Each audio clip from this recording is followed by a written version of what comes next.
Sorry, Lieutenant, doesn't compute. That means it doesn't make sense. Doesn't add up. That's right. Welcome to the Columbo podcast, where after 21 episodes, we still don't make sense, add up, or compute. This was not the droid we were looking for. No idea what that means. It's a Star Wars reference. Okay. You need to catch up. There's a new movie coming out at the end of this year. The first Star Wars from the 70s or the Yes, new? it's a reference to the original. Oh, I've not watched them for a while. Oh. I'll catch up again. You've got a couple of months to catch up before the new one comes out. I'll do that. How are things, Ian? Not too bad at all. Enjoy this week's episode? I did, actually, more than I expected to, given the lead-in I was given. Yeah, it's one of these episodes which does tend to divide Columbo fans to an extent. Not like Dagger of the Mind proportions, but it's very much off its time, isn't it? Yeah, I liked the fact they were envisioning future technology. These massive robots, and yeah, it's an enjoyable episode. It's a very dexterous robot for such giant and unwieldy hands. It's like Rob, the robot from Nintendo from the early 80s where you had the gyroscope. Do you remember that? I don't. Yeah, oh, it was dreadful. I had that myself, but wasn't Who much would fun. you say is your favourite robot in fiction? I have no idea. Yeah. Sci-fi is not my thing, as we probably know. Oh well, fair enough then. I would. It's a close one. I'd probably go with Crichton from Oh, Red Dwarf. Okay, I'll tell. I like Johnny Five from Short Circuit. He was a good robot. Yeah. Yeah. He's a great robot. Yeah, I'd say that's fair enough. I think after you ignore the sort of robot and the computer nonsense, which is off its day, I feel it is a really fairly decent episode with some fine moments, and there's moments of pathos in there as well. It's the relationship between father and son is a different type of dynamic and relationship that we've not seen until this point. Yeah, I mean, I wasn't obviously around in the 70s, and it's not the relationship that I have with my own son, but I can imagine that it might be something that's familiar to viewers who maybe had that sort of paternal relationship. Mm-hmm. And this is, of course, the second episode, I think, where cigars have played a big part, big role in the Columbo's episode. specialist subject, as he told us, which episode was that in? That he told us his specialist subject. Well, it was in Short Fuse, yes, with the exploding cigar case. That's it. Anything you want to say or mention before we start?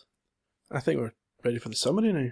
You think? Yeah. Well, before we do, I think we should mention there's been a lot of activity on the blog. Oh, there has. It's week. over 100 comments in last Yeah. week's episode, which is It's remarkable. brilliant, and Admittedly, 95 of them were Largo. which we love. We enjoy it, yes. We do Yeah. enjoy Largo's contributions. I also noticed as well, Ian, that you were answering on my behalf on one occasion that I only recently spotted. It was an uncontroversial point, don't worry. Was it really? It was. Mr. Baxter's wife is worried that by seeing you, she will shatter her dream based on your voice. I think that's inevitable. This pronunciation of murder is dedicated to Mrs. Baxter. And Jerry's phone number is...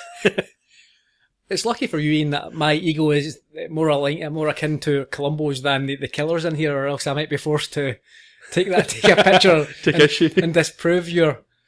I'm not sure that's what the viewers want, or the listeners in this case.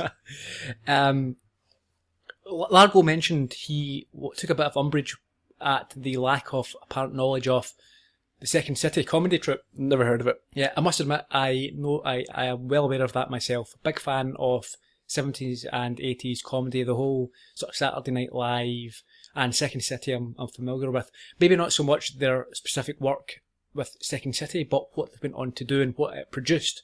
So, I mean, guys like Rick Moranis and Doug Thomas.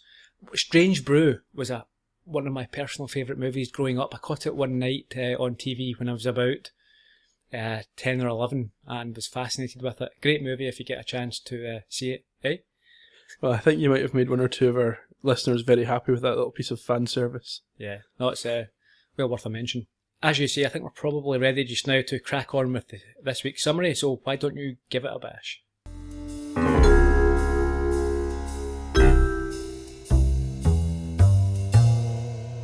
Mind Over Mayhem sees Columbo investigate a brutal murder on the grounds of a cybernetics research institute. When the integrity of Dr. Marshall Cahill's son, Neil, is threatened, he mows down Dr. Howard Nicholson to protect the boy. With a robot accomplice covering his tracks, Cahill's plan might work, but only if he is prepared to stand by and watch his son charged with the killing. Columbo must find out if the Doctor's paternal protection will be maintained when his own liberty is on the line. Thanks for that, Ian. We start off in a very 70s computer lab. We see a man smoking a cigar, and he's using a computer surrounded by large tape decks and flashing lights and consoles. Yeah, it's all very futuristic. And there are some computer scientists in their laboratory overalls and gear. It looks like they're wargaming to me. Yes. They've got a globe spread out across the board. So there are some military people there as well. And they are, as you rightly say, anxiously involved in concentrating deeply in this war game in a nearby room. So this main character we see is in a separate remote Seems area. to be observing. Or controlling. Yeah. And we find out that he's a Dr. Cahill. Yes, Dr. Marshall Cahill. And he's masterminded this scenario involving Chinese and Russian aggressors. Someone enters, an employee called Ross, and passes Dr. Cahill a note from a Dr. Nicholson. Howard Nicholson, yes. Who is insisting upon seeing him immediately in Cahill's office. Yeah. So he tells the others that World War III is postponed until after lunch, but he's not impressed with their performance. No, it's been a disaster. Mankind is... Well, it's been a total defeat, and I think 75% mortality rate for the Western Hemisphere. It's not that. The Chinese and the Russians are okay, but that's not gone well from America's point of view. We see Cahill go to his office, and this Dr. Nicholson is waiting for him. And he demands to know from Nicholson what the content of that note is all about. He's upset. Yep, it's a upcoming award. I think Cahill's son Neil is due to be honoured for some work he's done on a theory of molecular development. Scientist of the Year is the award he's up for. It's apparently very prestigious. Yeah, it's like Carsini's Wine Man of the Year. Yeah. And it turns out that, or at least Nicholson believes, that Neil Cahill was not the driving force behind this discovery. It was instead someone he had worked with previously. Yes, it was a Carol Finch who had developed this theory of molecular activity. I'm not sure if that's a made-up theory or if there is one in existence. Maybe our listeners can fill us in on that one. But this Carol Finch, he had left for England quite a while ago, and he is now dead. And Neil, the son, was his assistant, but he put his name to the work.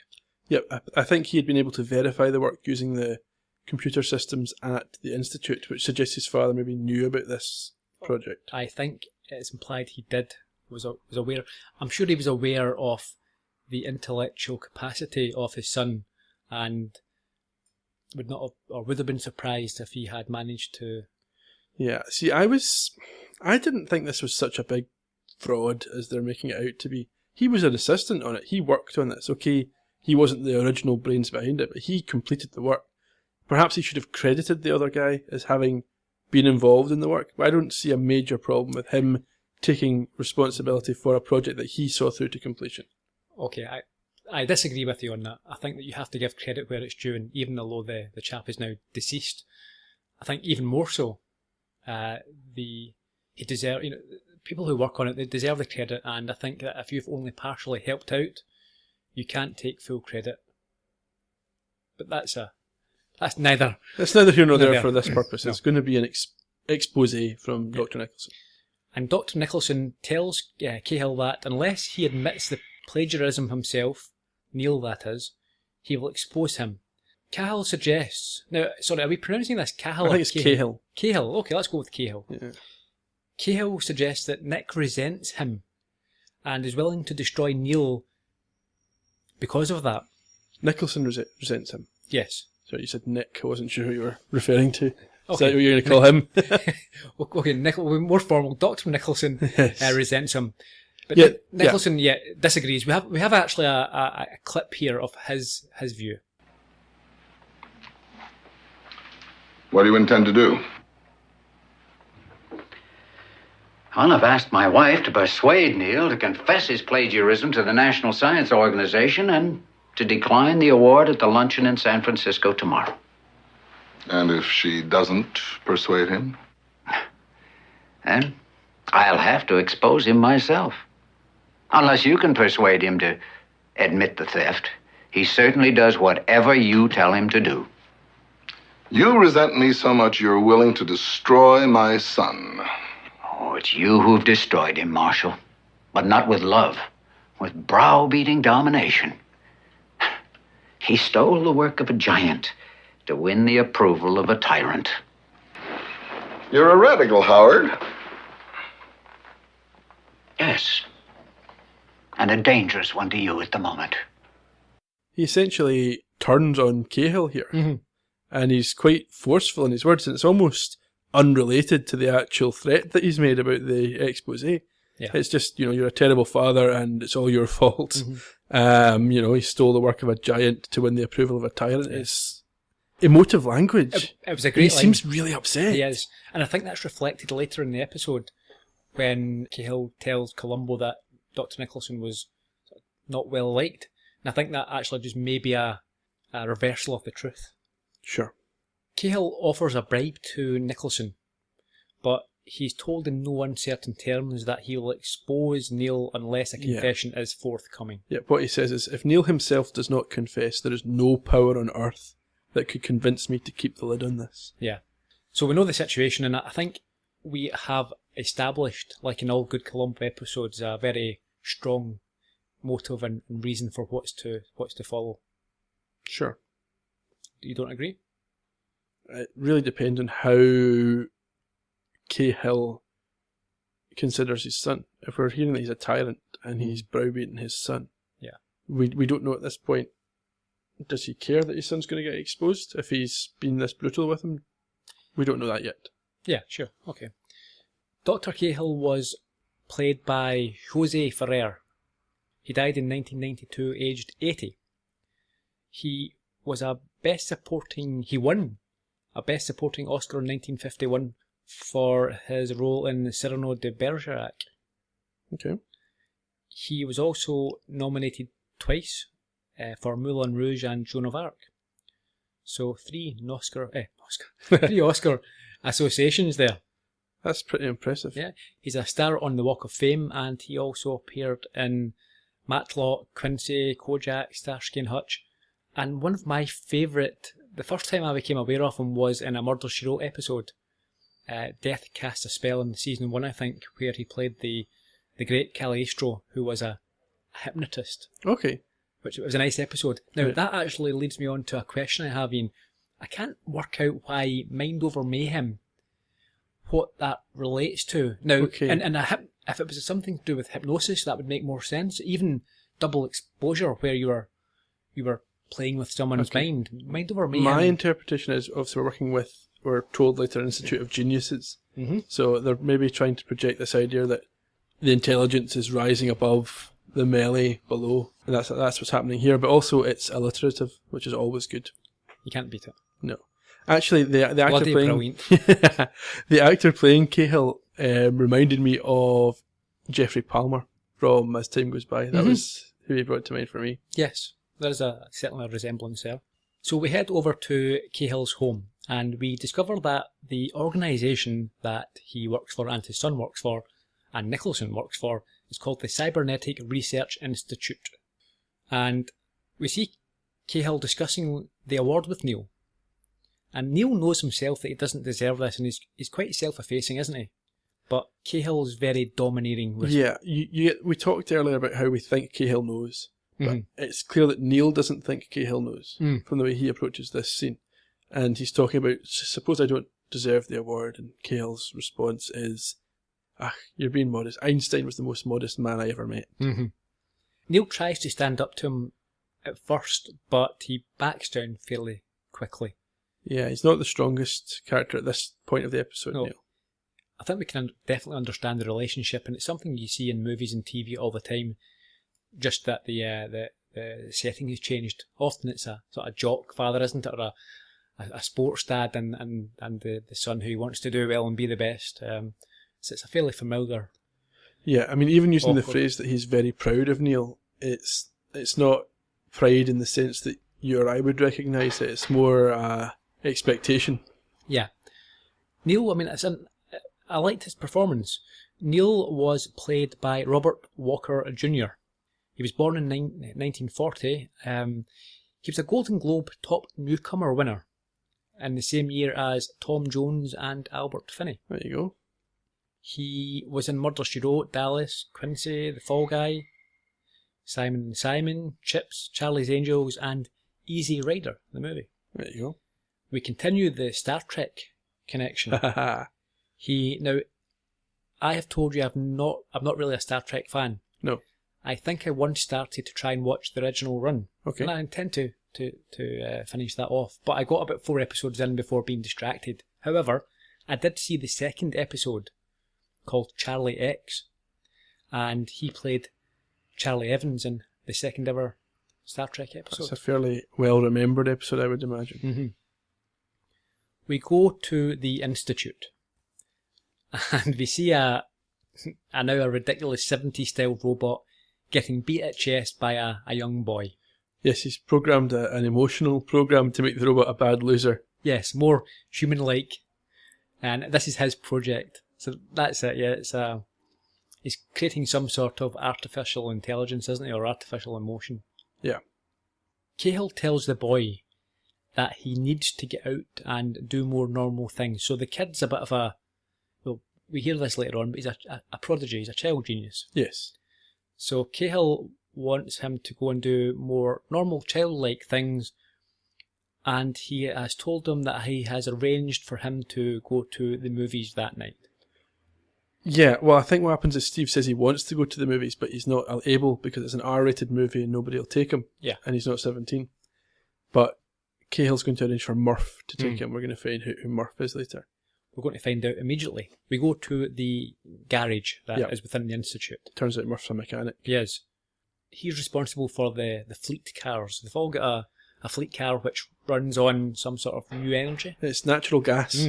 It says on the side of them, and it's mentioned later in the episode. Yeah, and Cahill asks Murph to take the Spellberg boy to the movies. Steve Spellberg. Steve Spellberg. Now, Ian, does that ring any bells? Well, it's hard for me to say, but I suspect it might be a nod to one of our previous directors. Yeah, so it was a nod to Steven Spielberg, obviously. This was written by Stephen Bochco, who we know. And Spielberg and Bochco were the sort of child prodigies themselves on the Universal studio at the time. Growing up, they were the hot young kids, so they were friends. So this was a nod to the other child genius. This came out, I think, this episode just before Spielberg's first major movie, and just the year before, or 7 or 8 months before Jaws. Right. So he was still an unknown, really, at this point in time. So it was an insider joke. This is January of 74, this one's come out. February 74. Right. Yeah. There seems to be quite an erratic programming schedule, because we had one episode in November, then one in December, one in January, and this one in February. Yeah, who knows? Maybe they adjusted it around the Christmas period or something else. Maybe there are other things when you've going got on. an 8-episode season to plan it, unless it was deliberate. I don't know. Maybe, again, the folk who watched it at the time could fill us in.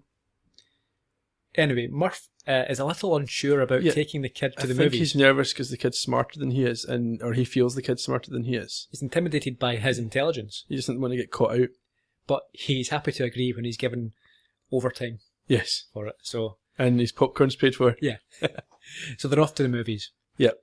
And then we see Cahill take a set of keys from car number 6 off the rack. It's marked J. Ross now. I think that's the boy who came in earlier with the message for him. Yes. What we know is certainly it's not, because we see Cahill's own car, so it's not his own car he's taken. And we're back to the Institute. And we see again Cahill in a separate room directing a new war game scenario. And there are other military types in the other room. Yep. And the robot's typing on a keyboard, and it seems to me that's not possible, because its hand isn't the right shape to hit individual keys. No, it's bunkum, isn't it? Yeah. Absolute nonsense. It's fun, but balderdash. Yeah, I mean, if you were going to do it that way, you would plug him in electronically and have him transmit the messages, but not typing them. Back then, everyone thought that robots had to be basically built and shaped like a human as much as possible. Yeah, that's not smart. No. What I thought they should have done is sent the robot to drive the car. Yeah, why couldn't they have programmed the robot to kill? Yeah, that would have been a far better episode if the robot did the killing. Just like Westworld. You could have said the robot went rogue.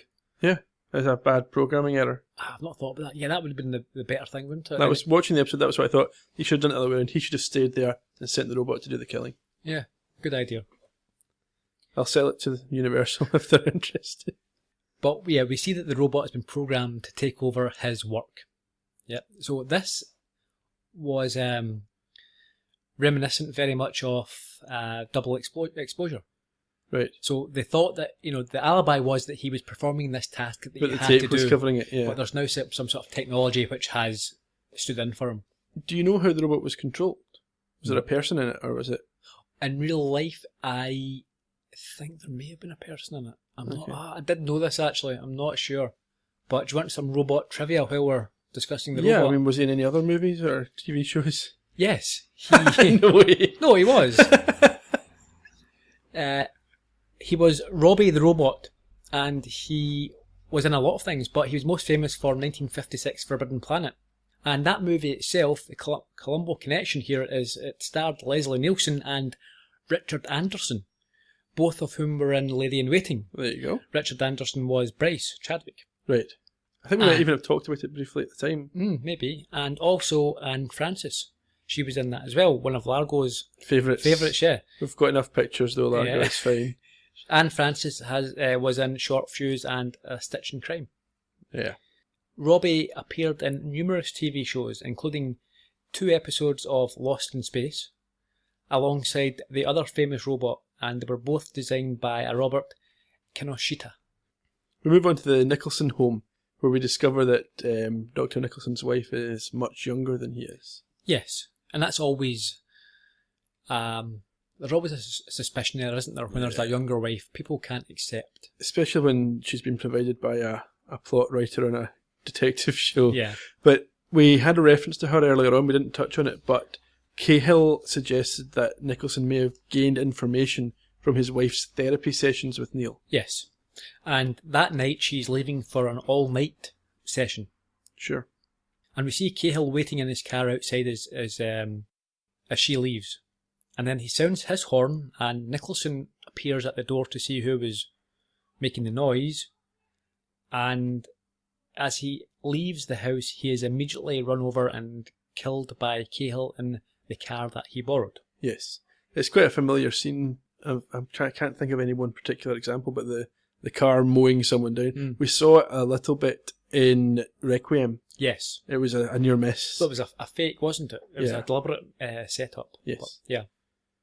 And Cahill then carries Nicholson, his body, back inside over his shoulder, and as he does, he scuffs the door with Nicholson's shoe at sort of waist height. Yeah, for a smart man, he's not taken all of the parameters into consideration in this endeavour. He hasn't, and that's a good point. He's a logical thinker, but I think that that doesn't necessarily mean he's a quick thinker. So he's only found out about this threat, and he doesn't have any time to ponder because he's being exposed tomorrow. Yeah. So he's acting on instincts, and he's making mistakes. That's right.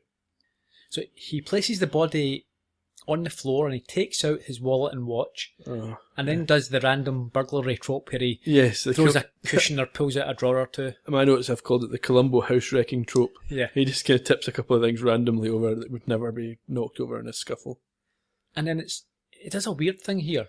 He pours 2 glasses of brandy and lights a cigar. Yeah. I don't understand why he did that. Because if he was implying that it was a break-in for the heroin, which we'll get to. Yeah. By someone he knew who he was sharing a drink with. Drinking heroin users like brandy. And where's the cigar? He's not even setting anything up with the cigar, he's just smoking the cigar. Yeah, it's just because he wanted to smoke. That's really I mean, I know there wasn't sort ridiculous. of DNA in the forensic they had back then, but even the smell of it. You know, but why would you even be thinking of smoking a cigar? No, surely you can wait. Wait until you're back in your lair and you can puff on it. Yeah. With the plan complete. But yeah, you don't... Yeah. So he lights a cigar with a match, and he leaves the match in the ashtray. And he then removes a file for Carol Finch from the cabinet. That's crazy, because we just saw his name on the index card. Yeah, at least take everything. Or take more than one file. Yeah. You know, mix it up with Take others. 4 files, then Columbo's got to investigate 4 possibilities. He then proceeds to drop the wallet and we presume the watch and the file into a vat of acid to make it dissolve. Yeah, which just happened to be lying around. Nicholson was played by Lou Ayres. He died in 1996, aged 88. He was Oscar nominated in 1949 for a Best Actor award in Johnny Belinda. He has 2 stars on the Hollywood Walk of Fame, one for radio and one for motion picture. There you go. He was in All Quiet on the Western Front, Battle for the Planet of the Apes, another Apes connection there. Yep.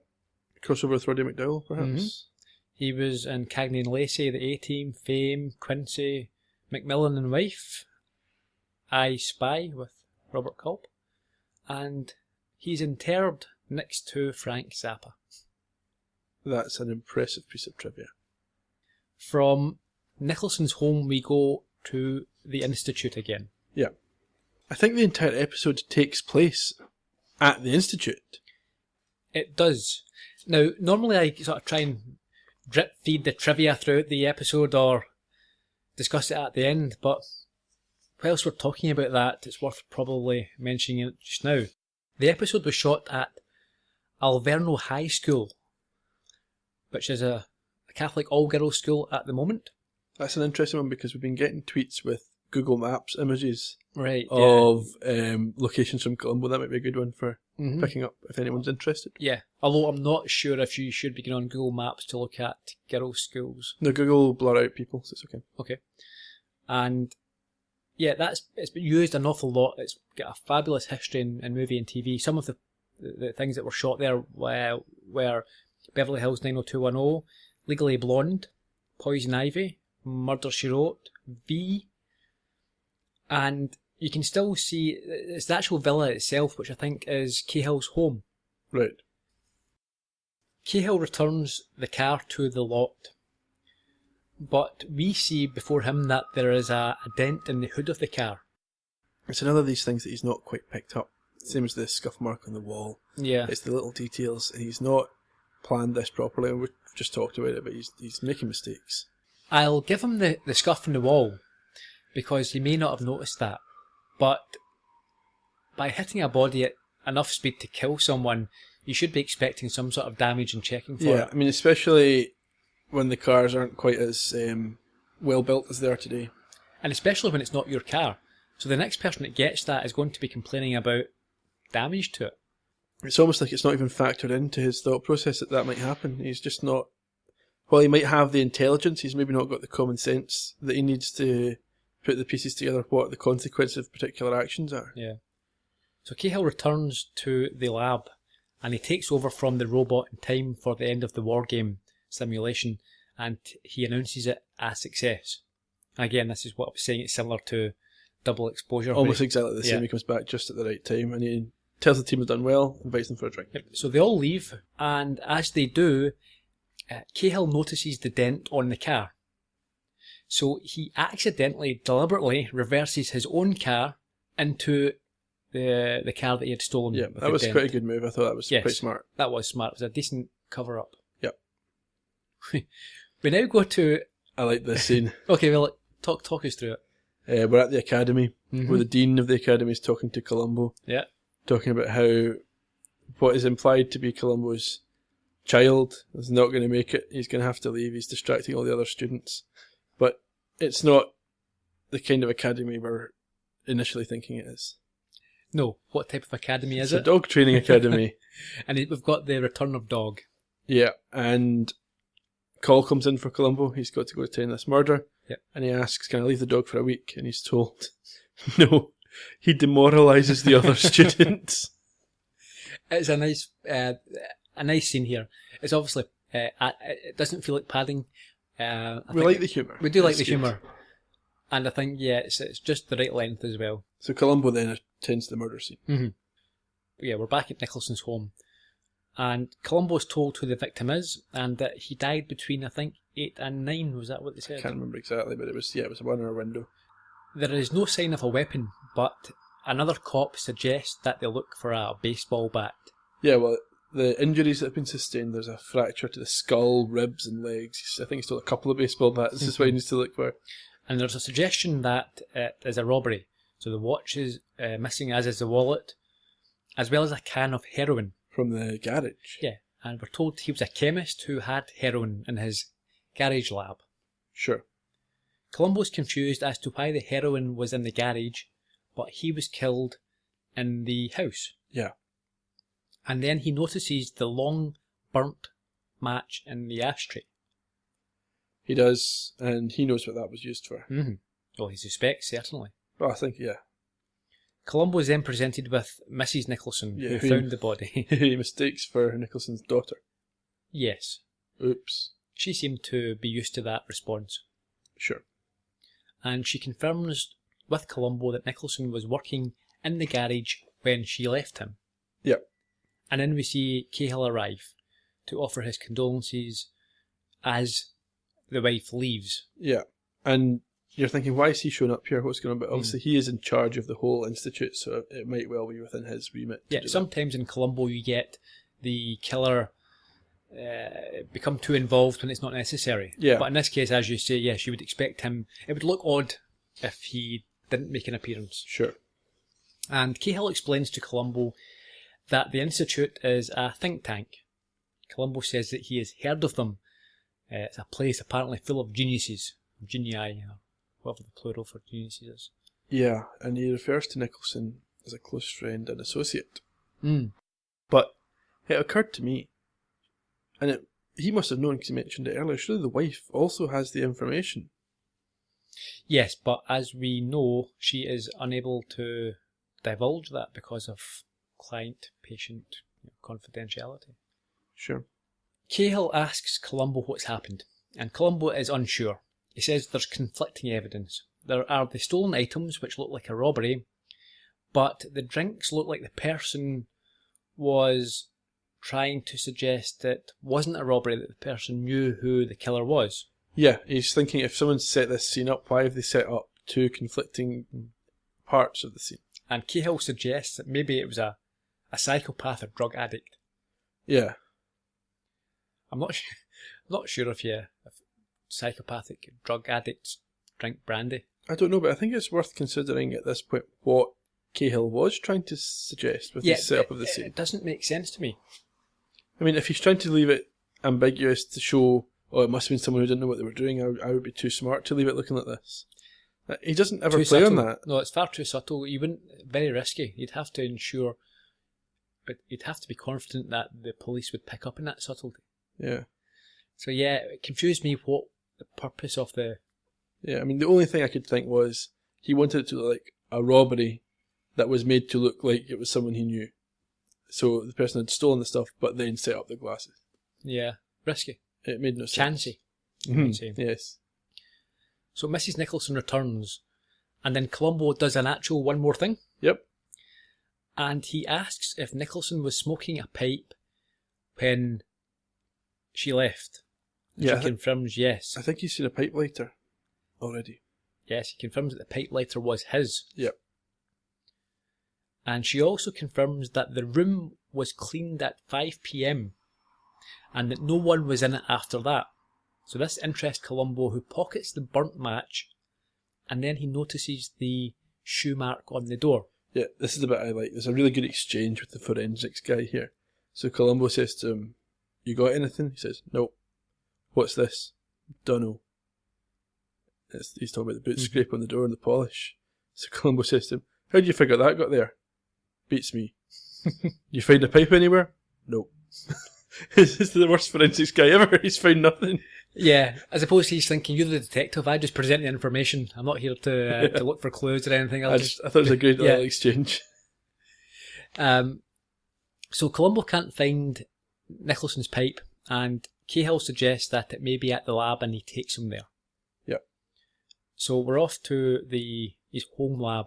I think it's worth noting that Cahill doesn't know where the pipe is. Yeah. This officer just fell out when he mowed him down. Possibly. So they arrive at the garage lab, and we find that Nicholson's files are being removed. Yeah, because there's classified information contained in them. Cahill's ordered this removal. Yes. And Cahill leaves, and then we have one more thing. We do. And, well, Do you remember what Columbo asks? He's talking about motive at this point. He wants to know who would want to kill him, and Cahill offers that Howard offended a lot of people. We have a clip of this. Oh, Doctor? Yes? One more thing. I was just curious whether there was anyone around here that you know of that might have a motive to do this kind of thing to Professor Nicholson. No, Howard's a difficult man. He offended a great many people, including me, but murder? If you ask me, my guess is that the killer is a complete outsider. Well, I'm sure you're right about that, sir, and I certainly intend to investigate that possibility. But if you don't mind, I'd just like to poke around your institute. Anything you say, Lieutenant. We'd like to help in any way we can. We're deeply shocked by this brutal murder. The sooner it's solved, the better. I'm going to do my best, sir. Thank you, Lieutenant.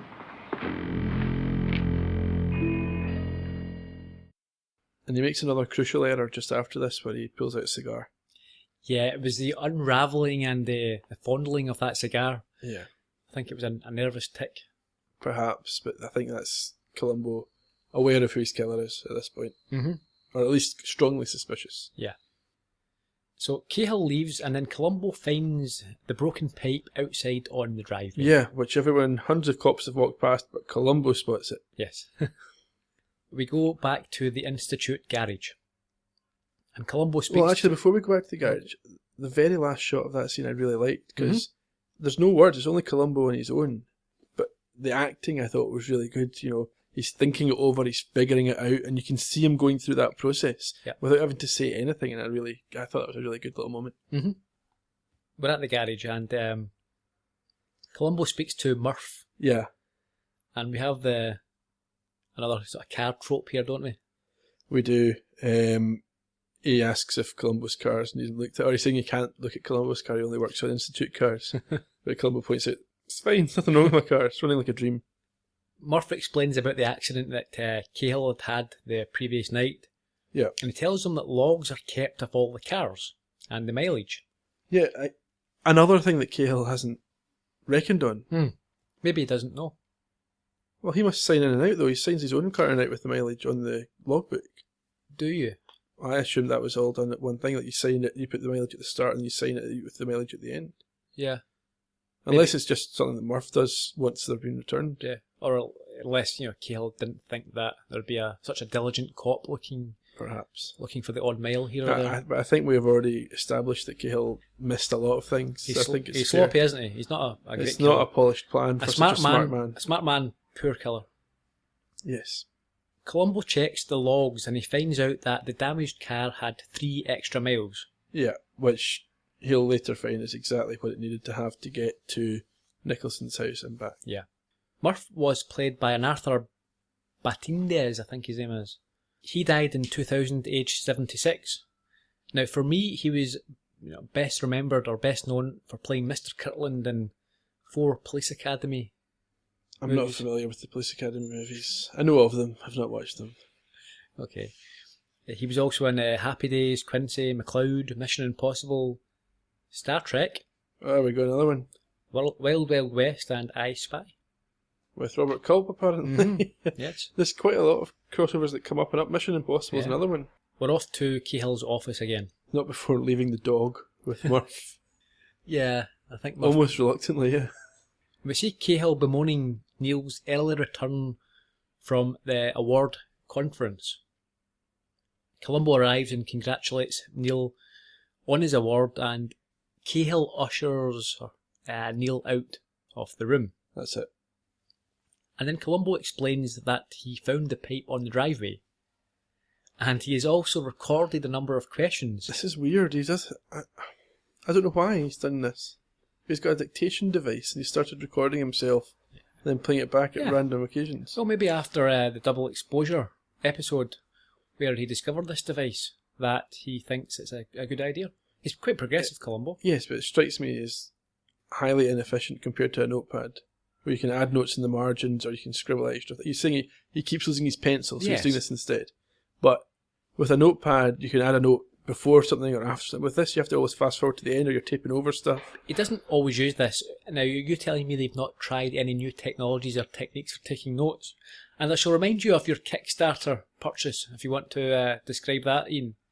Sure, no, you don't need to remind people of my Kickstarter purchase. I'm all for new technology. Yeah. I just think this particular device, it's more for dictating correspondence. I would have thought a dictation device rather than I think taking some notes. people these days, you on your phone, you can take memos on Google Keep, for example, where you can take audio notes. Well, there you go. I just think it would be a nightmare to manage. We hear Columbo admonish his dog as he's trying to get to the relevant part of the tape. Yes. And his question he has at the moment is, why was the pipe on the driveway? Yes. Columbo suggests it was run over by a car and that perhaps Nicholson was killed by a car. And Cahill asks how the body got into the house. Columbo then mentions the scuff mark on the door, and Cahill, I suppose, is forced, because he can't play dumb here, he's forced into noting that the body could have been moved inside by the killer. But he asks why, and Columbo plays it quite cool. He doesn't offer too many suggestions himself. Yeah, Columbo gives a little nod here, and I think he's almost setting Cahill up a bit. He says he's certain that somebody smart committed this killing. Yeah, he is playing to his ego here. Yeah. Because he says that if the body was moved, then all the evidence had been faked. The watch, the drinks, heroin, etc. basically mean nothing. So he stripped out that whole layer of subterfuge and uncertainty. Yeah. Cahill concedes that there's a lot of smart people around though, and that means he's got a lot of choice if he wants a smart person. But Columbo asks to see Ross. Now, Ross was the chap who delivered the note initially. And to whose Cahill. car that Cahill drove. So, Cahill appears to follow Columbo's logic and acknowledges that his collision would have harmed potential evidence. Yeah. Columbo agrees, and he says it's certainly beneficial to Ross if in fact he was guilty. You know, that collision would have helped the killer, or the potential killer. Yeah, and then when the cigars come back, and Columbo manages to wrangle a wee Cuban cigar from Cahill. He does. Before that, he mentions the distance from the garage to Nicholson's Sure, house. we know that. I touched on that earlier. It's exactly correct. There's this difference between what should be in the odometer and what is in the odometer that would be required to get to Nicholson's and back. But yeah, as you rightly say, you see sort of Columbo salivating over these fantastic Cuban cigars, and he's offered several, but he only takes one. And he says at this point, I think he said he'll save this for a special occasion. Yes, I would think that would be a taxable gift. They should probably declare that. Yeah, you should. If it wasn't for the embargo and the fact it's highly illegal in the first place. Just then, Ross enters the room. Yeah, and Columbo immediately knows that he's not his suspect. Yeah, well, he's unable to provide an alibi, and he panics. Ross does, as he does. Any normal person would do in that situation. And I like this scene because Columbo looks at Cahill as he tells Ross that no, he's not the suspect. Yeah. Not that he's not a suspect. He says you're not the suspect. And I think that's one of the first moments that we've seen. We've discussed this before. There are points where it's non-verbal. Columbo doesn't accuse the killer, but it makes it clear that he's onto him. Right. And I think this is one of the first points in this episode where he does that. Yeah, I think Columbo, for me, is making a bit of a leap here, because how does he know that it was a single killer acting alone? True. It could have been Ross driving the car and Cahill carrying the body inside. Mm-hmm. Yeah, I mean, I think Columbo's working on, again, his suspicions about the cigar smoker. There's only one cigar there. So I think, you're right, but Columbo's got He's got a lead here. He's certainly got an instinct, and he's going to follow that. Yeah. So when Ross leaves, Cahill inquires as to why Columbo told him he wasn't a suspect, and Columbo explains that, yeah, you're right, he was far too small a person to be carrying someone at that height. Yep. Columbo then shouts into his tape recorder. He has a question. Why was there 3 extra miles on the car and who else had access to it. But he's doing this, I think, to wind up Cahill. Of course he is. Ross was played by Lou Wagner. Lou Wagner was born in 1948. He was in The Planet of the Apes, Conquest of the Planet of the Apes. Recently, The Millers. 78 episodes of Chips. He was in Quincy, Macmillan and Wife, Lost in Space, which we have mentioned, and also Star Trek, Deep Space Nine and The Next Generation. Who did he play in those? Don't know. But I'm sure you can find out. Yeah, hang on, let me just tap into my Memory Alpha connection. Star Trek Next Generation, Season 6, Chain of Command, Part 1, played Damon Solok, a Ferengi commander. That's a good episode, actually. That's the one where Picard is captured by the Cardassians and he's interrogated. It's quite, if you want to get into Next Generation, it's a good two-parter. Around about the same time, he played a different Ferengi on Deep Space Nine, Season 1, a fellow called Krax, in a Ferengi-themed episode. Now, I didn't love the Ferengi-themed episodes in Deep Space Nine, but he was in it, so there you go, give him some credit for that. That's an impressive memory recall and amount of knowledge there, Ian. Almost too impressive. Yes, well, these are the wonders of radio. So from there we go back to the computer lab. Yes, Cahill wants to show the K-44 to Columbo. He's worried about being a suspect, so he shows Columbo the computer room, and he suggests that sooner or later Columbo is going to ask where he was if he could provide an alibi.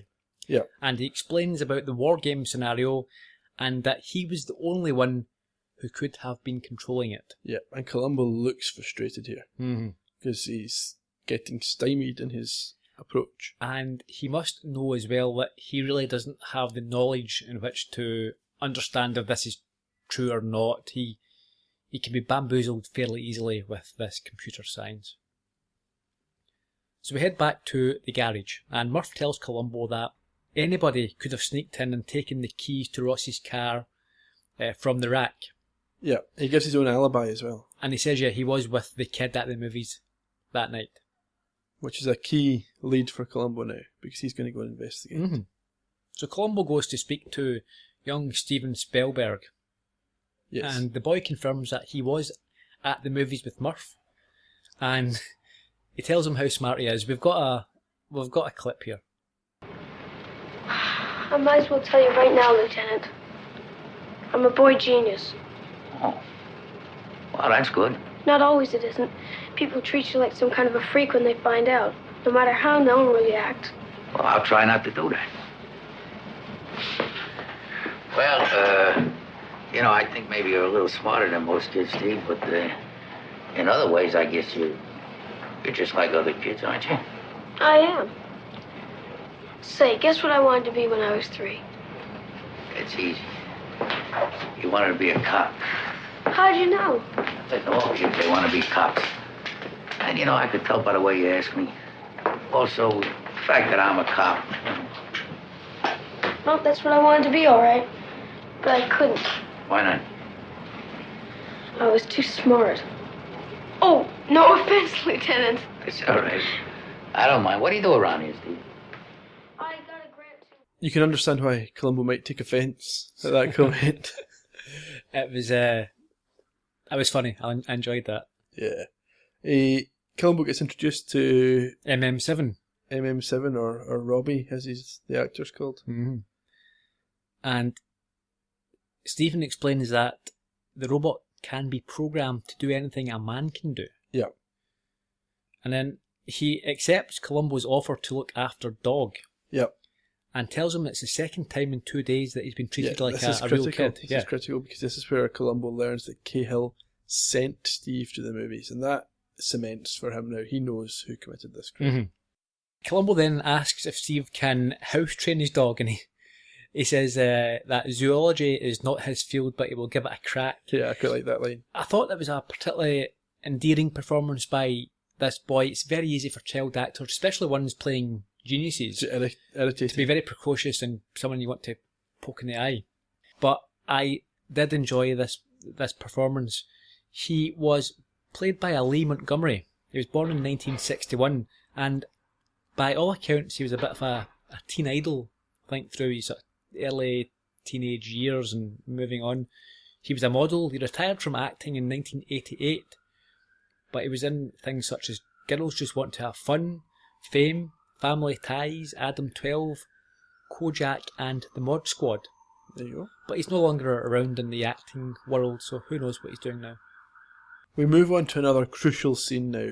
Columbo is looking through the archives and Dr. Nicholson's wife arrives. Yes. And she asks Columbo how he's getting on. He says, I've cleared a lot of people, but I haven't caught anybody. Yeah, no luck as yet.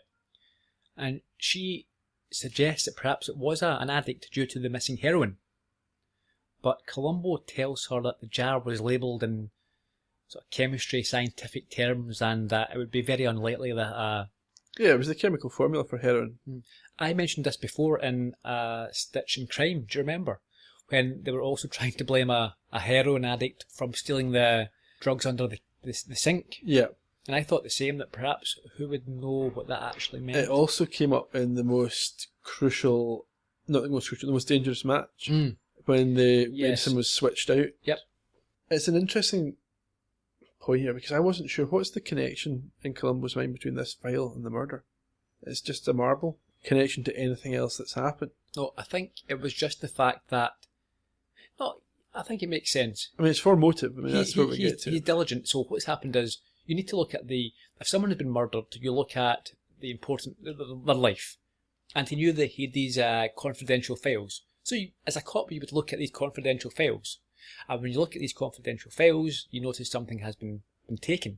So I think that's a fairly reasonable chain and logic. Yeah, no, I don't dispute him looking at them, but he makes a remark here about a key not being taken in the burglary.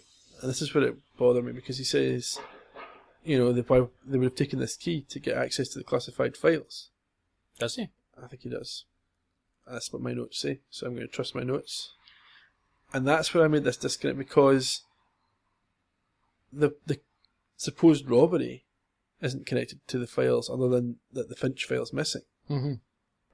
Yeah. So I suppose the point he's making there is that this must be the particular file they wanted. Mm-hmm. Because otherwise they would have gone after the classified ones if they're potentially more valuable. But it was a little bit of an odd moment. So Columbo establishes that the Carol Finch file is missing, and he wants to know why. Yes. And he puts a lot of pressure on Mrs. Nicholson here. Yeah, because he knows she's lying. Yeah, and she admits that she may know more than she's letting on, and that it may well be related to a patient that she works with, but cannot divulge this because of confidentiality. Yeah.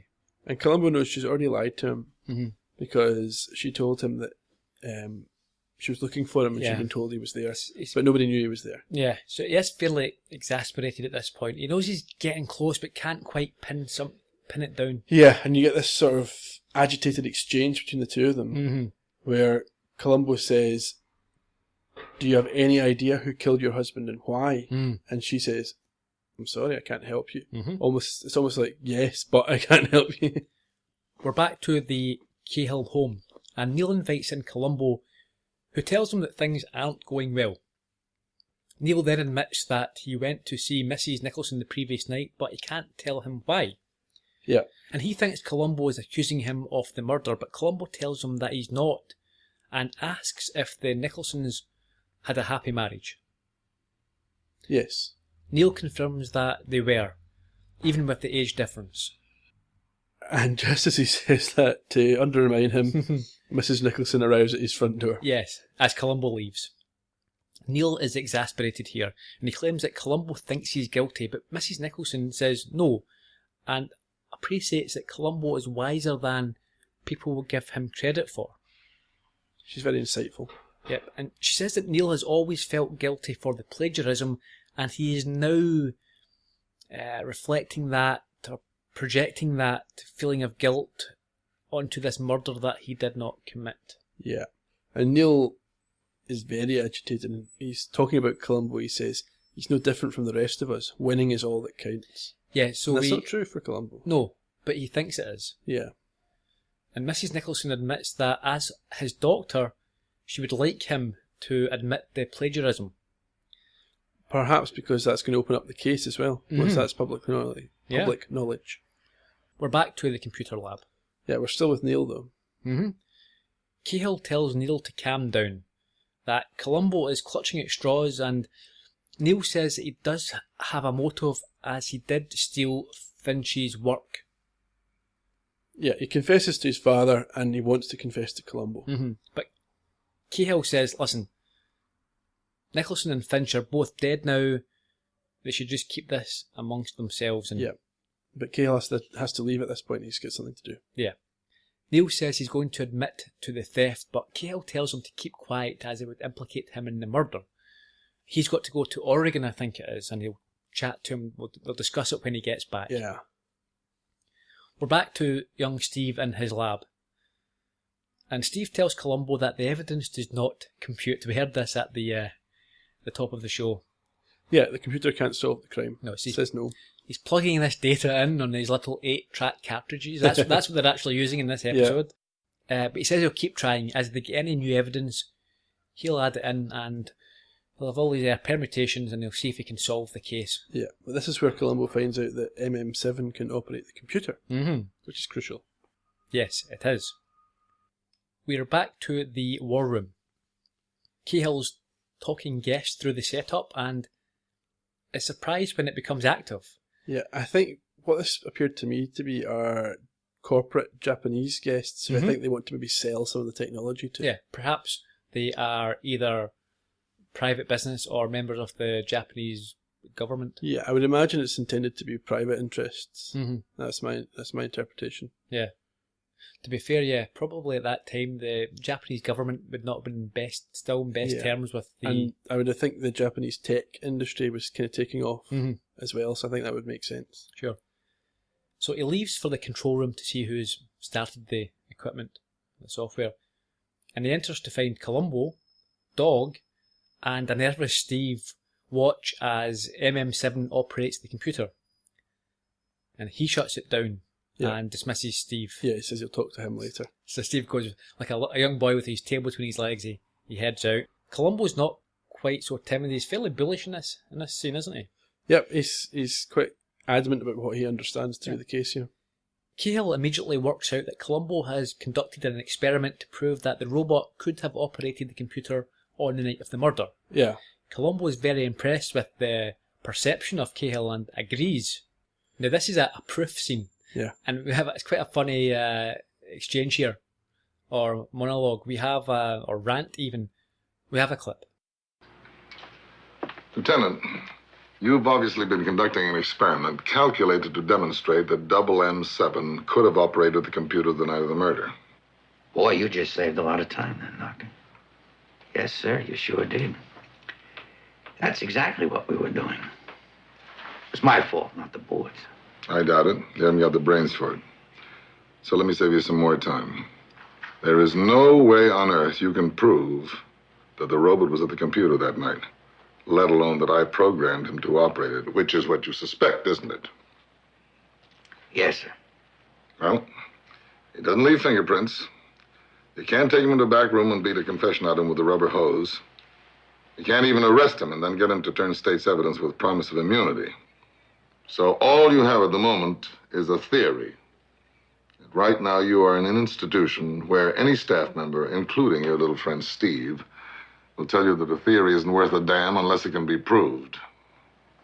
Yeah, this is reminiscent of some of our previous killers and their views on what Columbo can and can't prove. Most recently, Robert Culp in his last appearance. Yeah, on the golf course. Yeah, on the golf course, the same sort of idea. Yeah. But also Leonard Nimoy in A Stitch in Crime. Yes. Comes to mind.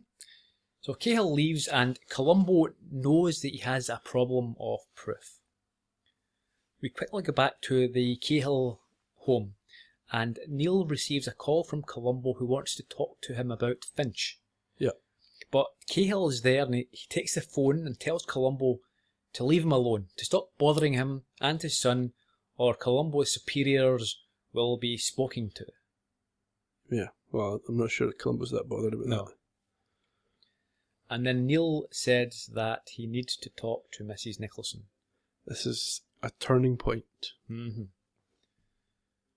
We go back to Steve in his lab. Columbo is agitated. He needs to talk to his wife. Yes, there's a reason to this. Yeah, she's not a cop. Should take his mind away from that so he can think about other things and let his subconscious do the work. But Columbo does admit that he needs something to happen here or else the case is over. Yeah. There's a very brief scene in the Oregon hotel where Dr. Cahill has just arrived. Yeah, it's kind of a surprise for us as well. Yeah. Because we know that this is something that's been kind of hinted at and being pushed, but we didn't know it was going to happen. No. There's a press pack, and they inform a shocked Cahill that Neil has admitted to committing plagiarism. Yep. He arranges an immediate return flight. That's right. And we're back to the Cybernetics Institute. Neil's there and Mrs. Nicholson's there. He accuses her of being behind it, and he dismisses her immediately. Cahill does. Yes. Yes, he shows up and he's not happy. And Cahill's angered that the Institute's reputation has been damaged, and Neil apologises, but he says that he had to do it, and the fact that he has resigned should hopefully mitigate any damage to the Institute. Now, this is interesting. So do we think how much of the motive behind Cahill's action was love for his son, whether it's misplaced or not, and reputation management for the Institute?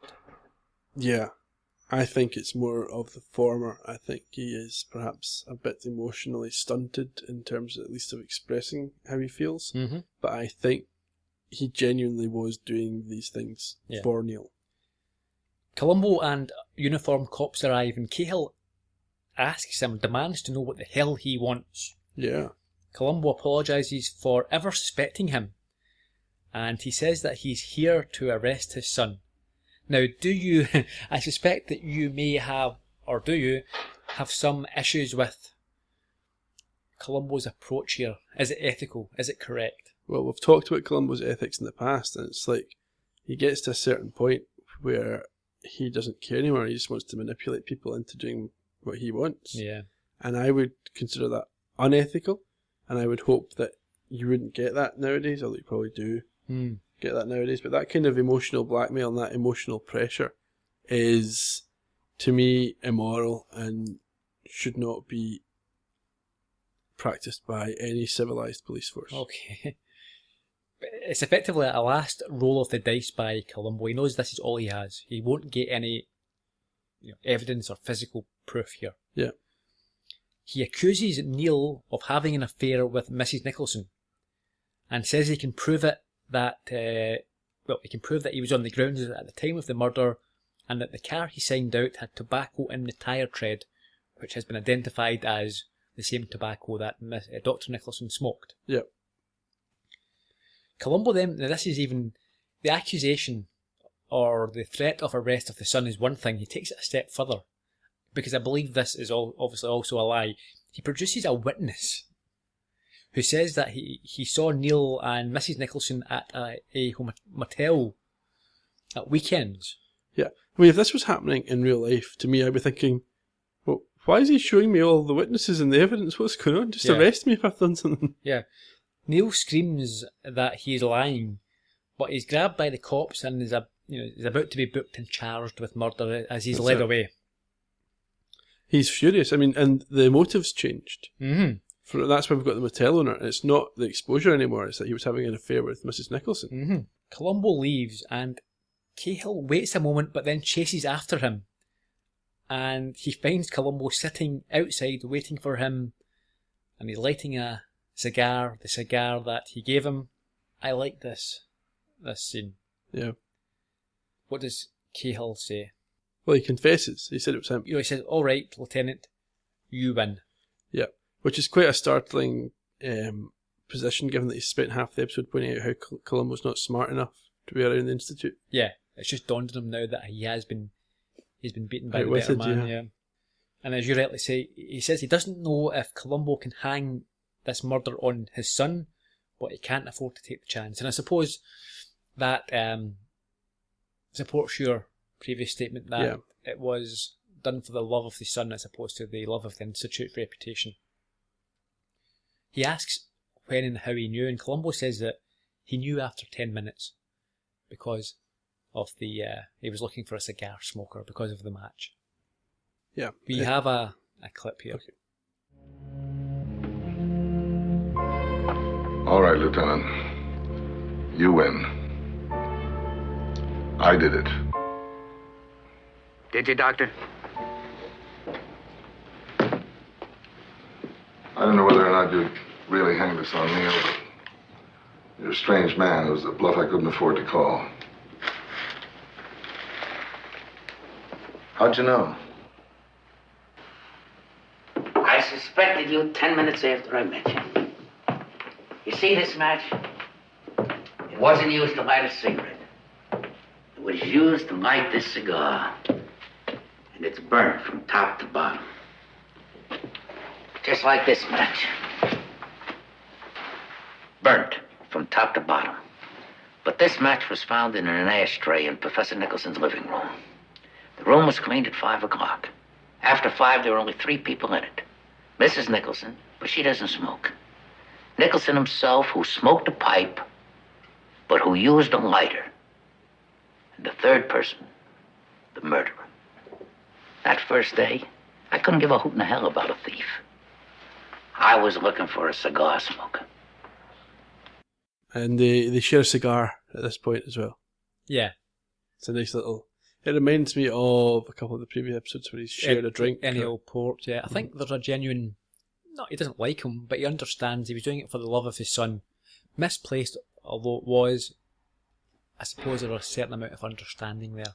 As motives go, it's not the worst. It wasn't financial, it wasn't for anything else, it wasn't out of Badness. Yeah. So I like also how the last sort of scene, in the corridor, the camera pulls back as the credits roll. It's a nice ending. direction. Yeah, and you see them both framed in the shot. So a nice ending to a nice and enjoyable episode. Yeah, we'll give the director some credit for that. Yeah. So overall, Ian, what did you think of Mind Over Mayhem? I have a very positive view of this episode. Like I say, it would have been better if the robot had killed the guy. That would have been yeah, like one step further, but I enjoyed the episode. I think you're always going to have an issue with future tech looking at it from later years. Yeah. Stuff that we do now, Star Trek and stuff like that, the future tech in those, our imaginations from the 90s or from the 60s are outdated already. Back to the Future, all this sort of stuff that looked cool and projected the future, it never pans out. So I don't think you can be too critical of the fact that the robot wasn't how a robot would be. Sure. So I quite liked it. I know that some folk maybe think Columbo shouldn't have a robot in it. It's Columbo. Mm-hmm. But I didn't mind this setting. I think it worked okay. Good. Yeah, I enjoyed it myself. A little bit of trivia before we wrap up this week's episode, Ian. Okay. As mentioned, 10th of February 1974 was the original air date, 73 minutes. It was directed by an Alf Chillen, who was a Swedish director. He died in 1988, aged 68, the first of 2 Columbo episodes.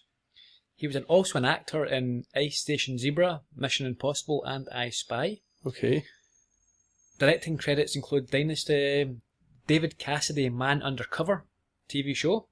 Reconnection there. Mm-hmm. Barnaby Jones, The Waltons, Hawaii Five-0, Macmillan and Wife, Man from U.N.C.L.E., I Spy, and Dr. Kildare. Okay, we've heard pretty much all of those for previous people as well. The writer, as again mentioned, was Stephen Bochco, one of the best. Legendary. Mm-hmm.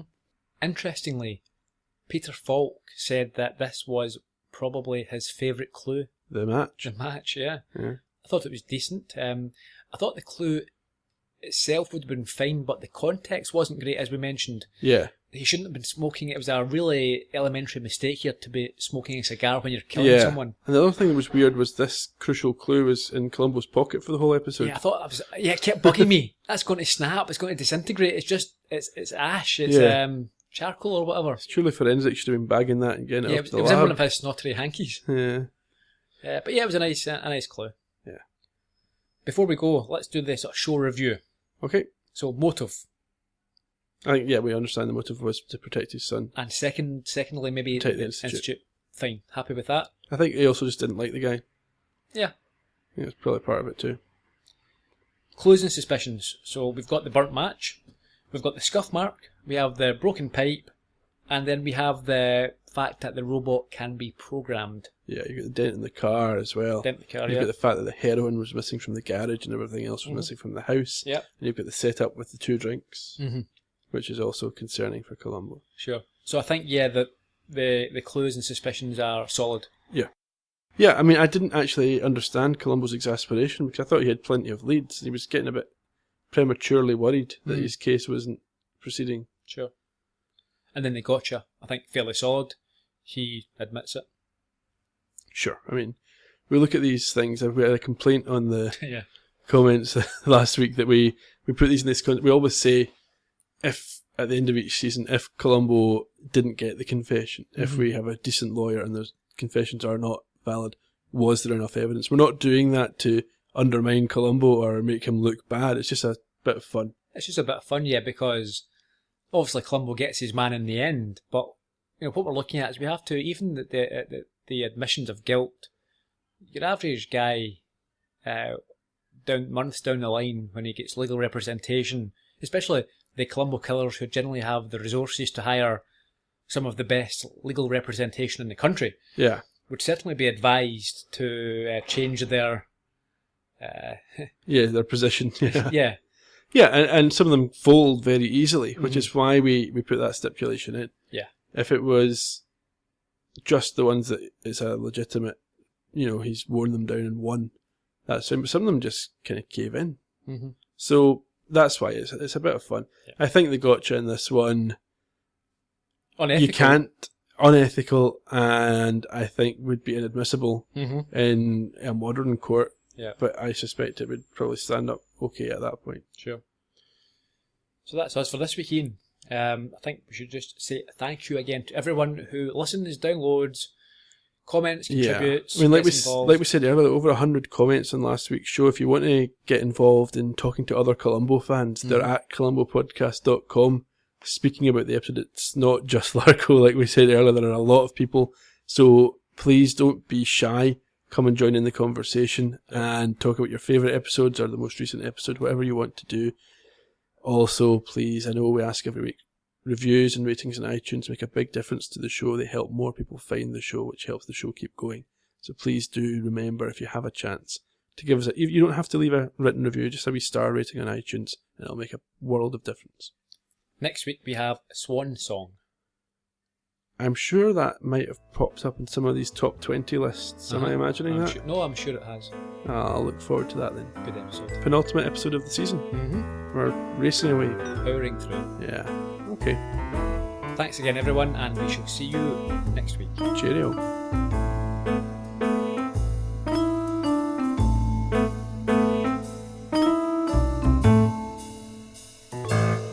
You have been listening to the Columbo Podcast from Heard Yet Media.